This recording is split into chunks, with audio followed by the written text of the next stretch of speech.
Coming up, the Senate is expected to confirm Judge Amy Coney Barrett to the Supreme Court. And the coronavirus continues to spread in the White House. This and more coming up.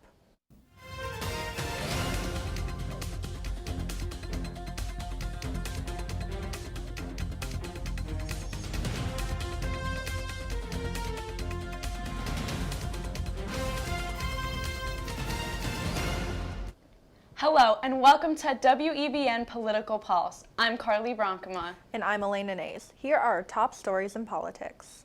The Senate advanced Judge Amy Coney Barrett's nomination for the Supreme Court yesterday. The 51-48 vote paved the way for a final confirmation vote to occur tonight. This nomination proceeding has been considered one of the fastest to ever occur on the record, as the judge was only nominated a month ago. Barrett's confirmation would create a 6-3 conservative majority in the U.S. Supreme Court. 5 members of Vice President Pence's inner circle have tested positive for coronavirus. This includes his Chief of Staff, Mark Short, and Senior Political Advisor, Maude Obst. Pence's press secretary, Devin O'Malley, said that both the vice president and his wife tested negative for the virus. The vice president is expected to continue holding rallies and campaigning in key states. President Trump told donors he believes it would be tough for Republicans to maintain a majority in the Senate. At a closed-door event in Nashville, Trump stated there were some Republicans he cannot and will not support. He stated this is the reason he believes why the GOP could lose the Senate after the election. The president's comments came at a time where many members of the Republican Party have little desire to support him in his re-election. A lawyer for Ivanka Trump and Jared Kushner sent a letter to the Lincoln Project threatening to sue.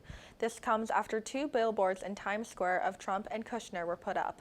One of the billboards depicts Trump gesturing to the COVID-19 death count. The other depicts Kushner smiling along with body bags, followed by the quote, "New Yorkers are going to suffer, and that's their problem." The letter calls the ad, quote, "false, malicious, and defamatory," end quote, and for them to be immediately removed.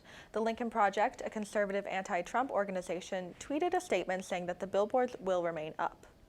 Now let's go to our White House correspondent, Sam Neves. What do you have for us, Sam? Thank you, Carly. President Trump announced that the governments of Sudan and Israel have finally agreed on a U.S.-backed peace agreement. This agreement would normalize diplomatic relationships between both countries. Sudan became the 3rd Arab country to normalize diplomatic relations with Israel. Israeli Prime Minister Benjamin Netanyahu thanked President Trump for the accomplishment. Trump used this moment to attack his political opponent, Democratic nominee Joe Biden. He implied that the peace agreement would not have happened under any other administration. President Trump's personal lawyer, Rudy Giuliani, had a compromising appearance in the new Sacha Baron Cohen movie, Borat's subsequent movie film. In the scene in question, Giuliani is seen putting his hands in his pants as he's being interviewed by an actress posing as a reporter. Giuliani later stated that he was attempting to adjust his clothing and that the scene was edited to mislead the audience. We are officially a week away from Election Day and polls are showing Democratic nominee Joe Biden leading. The former vice president leads the national polls by 8 points and has an 87% chance of becoming the next president. On the other hand, President Trump has a 13% chance of winning.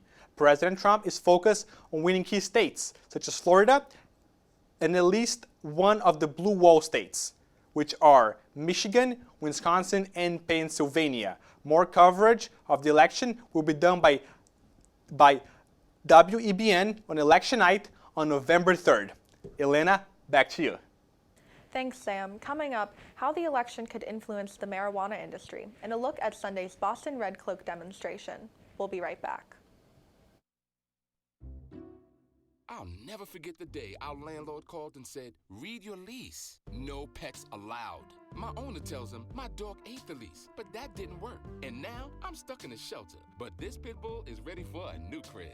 I'm loving, loyal, and play well with others. So don't be intimidated by all my muscles, because the biggest one I have is my heart. That's right, I said it.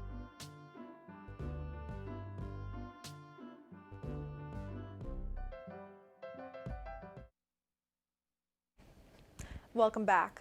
The chairman for the Boston School Committee resigned after making offensive comments in a Zoom call. Michael Lancato mocked the Asian names on a list of speakers. He later apologized, saying, quote, "I'm sorry if anyone misinterpreted any of the comments I made. I was talking about a children's book," end quote.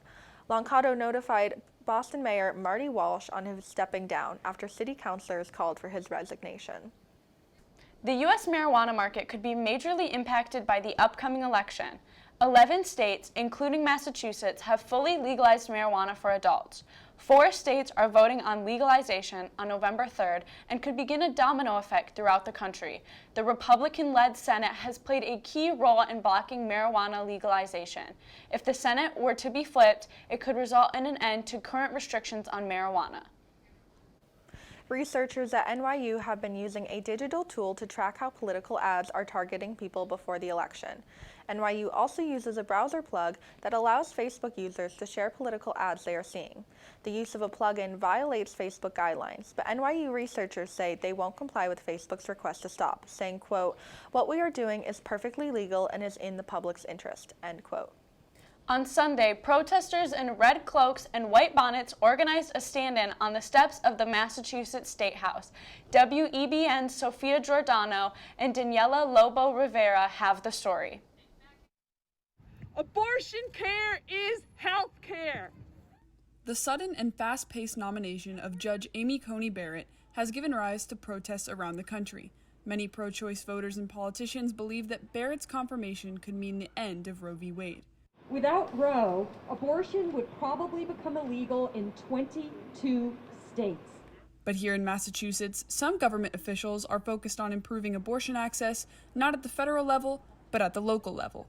Current laws were written in 1974 by anti-choice legislators.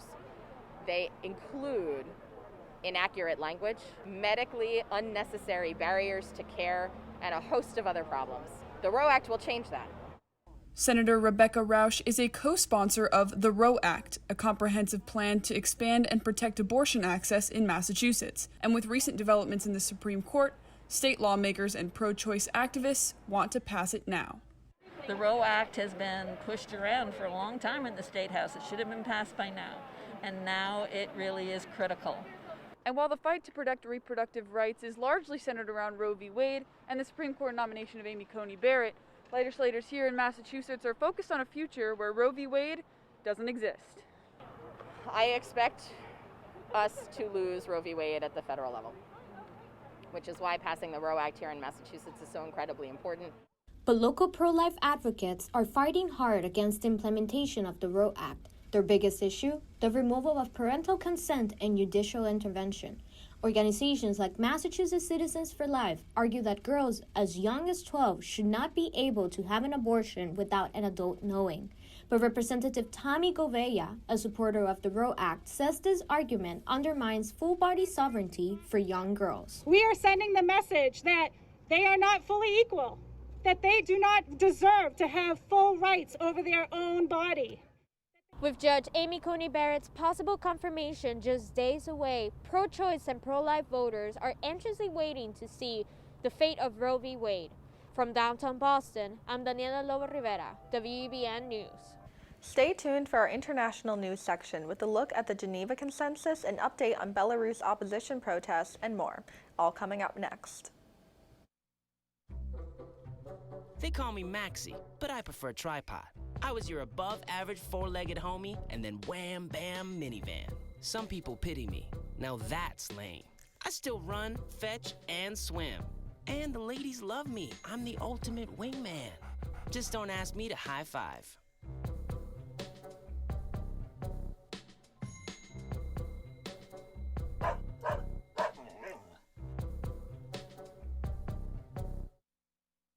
Welcome back. We have breaking news. The Senate just narrowly voted to confirm Judge Amy Coney Barrett to the Supreme Court. At a 52-48 vote, Barrett will be filling the seat of late Ruth Bader Ginsburg, who died in September. Just 30 days after President Trump announced her nomination, Barrett is the first nominee in the modern era to be confirmed to the Supreme Court on a partisan vote. Barrett's confirmation creates a 6-3 conservative majority in the U.S. Supreme Court. The U.S. joined countries such as Egypt, Indonesia, and Brazil in the Geneva Consensus Declaration. The declaration affirms there is, quote, no international right to abortion, nor any international obligation on the part of the states to finance or facilitate abortion, end quote.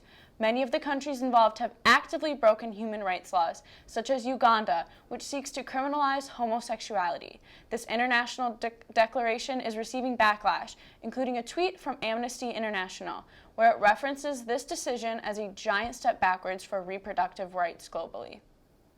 France recalled its ambassador to Turkey after Turkish President Recep Tayyip Erdogan insulted French President Emmanuel Macron.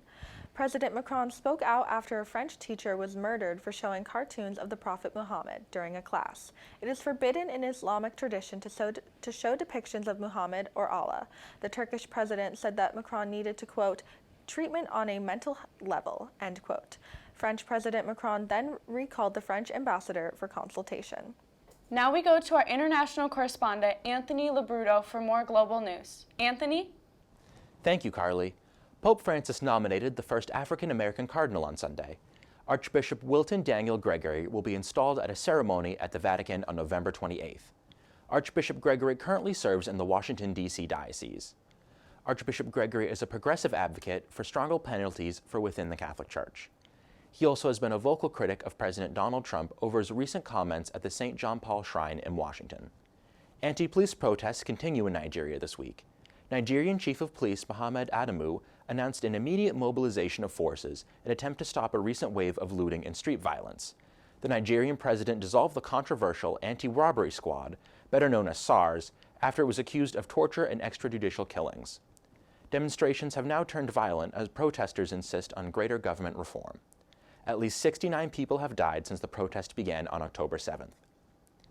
Hundreds of workers and students marched in Minsk to protest the continued presidency of Alexander Lukashenko.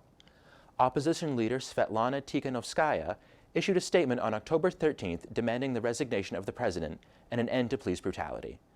Although state media says that industries are functioning normally, international observers claim around 100,000 people marched for the 11th consecutive Sunday this week. BBC reports also claim that there is widespread fear among protesters who are scared of police retaliation. The recent conflict between Armenia and Azerbaijan appears to be de-escalating. The United States announced on Sunday the two sides would be agreeing to a 4-week ceasefire. Tensions recently escalated at the end of September as ethnic Armenian forces in the Nagorno-Karabakh region clashed with Azerbaijanis. The region lies completely within Azerbaijan, but has seen Armenian-backed military occupation since 1994. U.S. Secretary of State Mike Pompeo issued a statement on Twitter saying, quote, the U.S. facilitated an intense negotiation, and both sides have committed to implement and abide by a ceasefire on Monday.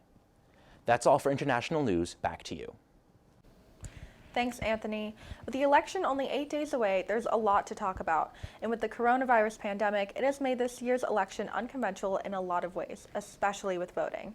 As November 3rd approaches, we've seen an increase in voter turnout in both parties. There's been a lot in the news recently as Florida started early in-person voting. A lot of Republicans have been voting in person there, including President Trump. Carly, what else have we seen coming out of Florida? Well, we've seen a lot of trends relating to parties and how they're voting. The Democrats are mostly voting through mail-in option, and the Republicans are mostly voting in person, but early. Obviously, with this increase in mail-in voting, there has been a lot of discussion regarding its security and voter fraud, which, Elena, I think you have a little more to tell us regarding Florida with that. Yeah, not necessarily voter fraud, but a lot of Black and Latino voters in Florida have had their ballots rejected, their mail-in ballots rejected, twice as much as the white voters. But that's really it. So thank you for joining us on WEBN Political Pulse. For more news stories, visit our website, WEBN.TV, or visit our YouTube channel at WEBN-TV. I'm Elena Nays. And I'm Carly Bronkma. We'll see you next time.